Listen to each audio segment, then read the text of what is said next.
Halo semua, perkenalkan nama saya Masmur Doan Siba dari Fakultas Ekonomi jurusan Manajemen. Di sini saya akan membahas tentang manajemen sumber daya manusia, yaitu ada dua hal. Yang pertama, saya membahas tentang kedisiplinan. Yang kedua, saya membahas tentang pemberhentian kerja di dalam organisasi. Mari kita menyaksikan sama-sama. Pertama, kedisiplinan. Kedisiplinan adalah sikap dan perilaku yang menunjukkan kepatuhan terhadap aturan norma atau tata tertib yang berlaku, baik di lingkungan kerja, sekolah, rumah, maupun masyarakat. Di sini ada pengertian kedisiplinan secara umum. Kedisiplinan adalah kesadaran dan kesediaan seseorang untuk menaati peraturan yang ditetapkan tanpa harus diawasi terus-menerus. Di sini ada ciri-ciri orang yang disiplin, ada 5 disiplin. Ada 5 ciri-ciri: 1. Tepat pada waktu, 2. Konsisten dalam menjalankan tugas, 3. Taat terhadap aturan, 4. Bertanggung jawab atas tindakan, 5. Memiliki komitmen yang tinggi. Yang berikutnya manfaat kedisiplinan. 1. Meningkatkan produktivitas dan efisiensi. Yang kedua, membentuk kepribadian yang positif. Yang ketiga, menciptakan lingkungan yang tertib dan teratur. Yang keempat, meningkatkan kepercayaan dari atasan atau rekan kerja. Yang kelima, mengurangi konflik dan pelanggaran. Studi pensiun. 2. Pemberhentian tidak sukarela, involuntary terminator, dilakukan oleh perusahaan karena alasan tertentu. Contoh pelanggaran disiplin kinerja buruk: restorasi, PHK, MISEAR. 3. Pemberhentian karena pensiun, karyawan diberhentikan karena mencapai usia pensiun yang ditetapkan perusahaan atau negara. 4. Pemberhentian karena alasan hukum, bisa karena pelanggaran hukum seperti penipuan, korupsi, atau tindakan kriminal. Prosedur umum pemberhentian idealnya ada 6 prosedur. Yang pertama, evaluasi dan dokumentasi alasan pemberhentian. Yang kedua, peringatan tertulis jika terkait disiplin atau kinerja. Yang ketiga, pemanggilan dan mediasi bila perlu. Yang keempat, surat keputusan pemberhentian. Yang kelima, pembayaran hak-hak karyawan, pesangon gaji terakhir, cuti yang belum diambil. Yang keenam, pengambilan barang milik perusahaan. Selanjutnya, ada beberapa hal yang harus diperhatikan, harus sesuai dengan undang-undang ketenagakerjaan. Misalnya, di Indonesia Undang-Undang Nomor 13 Tahun 2023, Undang-Undang Cipta Kerja. Hindari pemberhentian sepihak tanpa prosedur karena bisa menimbulkan gugat hukum. Berikut komunikasi yang jelas dan manusiawi kepada karyawan yang diberhentikan.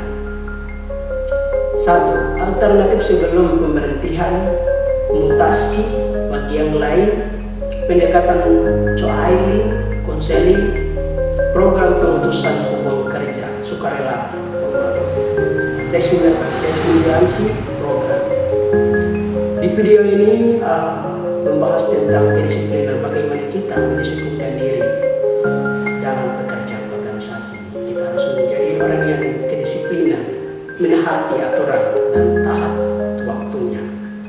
Apa yang kita kerjakan dalam organisasi maupun pekerjaan-pekerjaan yang lain, kita harus mendisiplinkan diri untuk bekerja sesuai aturan-aturan yang dibuat di dalam organisasi. Dan juga keberhentian-berhentian ini kita harus menjadi karyawan-karyawan yang harus punya integritas dan punya kualitas yang baik untuk semua orang. Integrasian dalam sumber daya manusia adalah merujuk pada proses menyatukan kepentingan dan kebutuhan antara organisasi dan para karyawannya, agar tercipta hubungan kerja yang harmonis, produktif, dan saling menguntungkan. Perintegrasian adalah upaya untuk menciptakan keselarasan antara tujuan perusahaan dengan tujuan individu karyawan, sehingga tercipta komitmen yang loyalitas dalam bekerja. Proses ini melibatkan penciptaan hubungan kerja yang sehat, komunikasi dua arah, dan kerjasama yang baik antara manajemen dan rekan kerja. Tujuan perintegrasian: 1. Menciptakan hubungan kerja yang harmonis. 2. Meningkatkan loyalitas dan motivasi karyawan. 3. Mengurangi konflik antara manajemen dan pekerja. 4. Meningkatkan produktivitas kerja. 5. Menjaga stabilitas organisasi. Contoh kegiatan perintegrasian dalam manajemen sumber daya manusia: keterlibatan karyawan dalam pengambilan keputusan, dialog dan komunikasi yang terbuka antara manajemen dan karyawan, penerapan kebijakan yang adil dan transparan, pembentukan serikat pekerja atau forum komunikasi karyawan, penyelesaian konflik secara damai dan profesional. Kesimpulan, perintegrasian dalam manajemen sumber daya manusia adalah proses penting untuk memastikan bahwa organisasi dan karyawan dapat tumbuh bersama, menciptakan suasana kerja yang sehat, dan meningkatkan efektivitas organisasi secara keseluruhan. Dan materi yang kedua adalah pemeliharaan.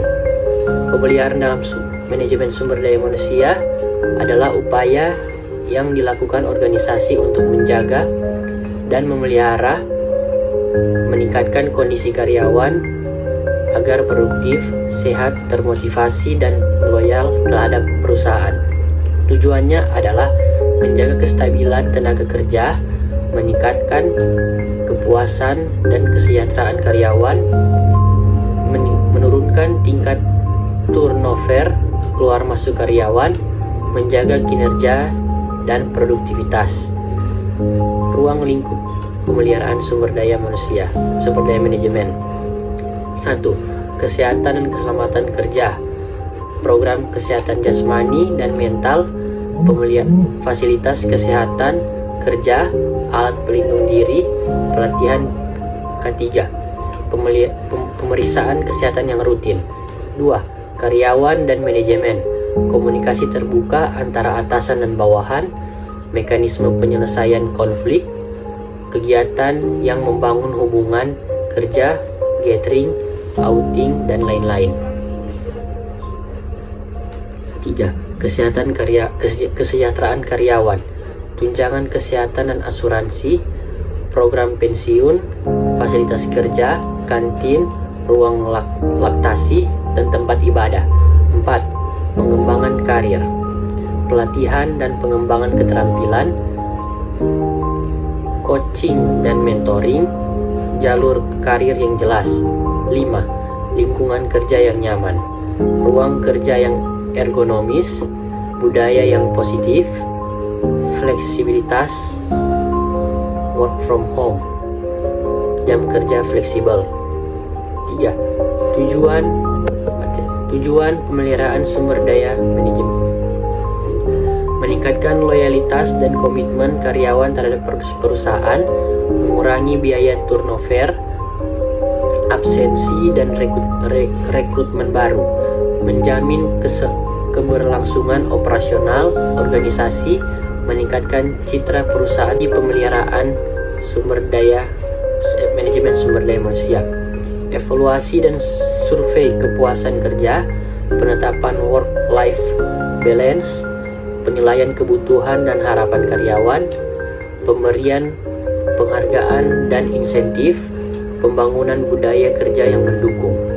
5. Tantangan dalam pemeliharaan SDM: perbedaan kebutuhan antar individu, perubahan generasi tenaga kerja, Gen Z, milenial, dan lain-lain, keterbatasan anggaran organisasi, teknologi yang cepat berubah, krisis atau tekanan eksternal, misalnya pandemi, Kesimpulan, pemeliharaan sumber daya manajemen adalah proses berkelanjutan yang krusial untuk mendukung stabilitas dan pertumbuhan organisasi dalam investasi dalam kesejahteraan dan hubungan kerja yang sehat akan memberikan dampak yang baik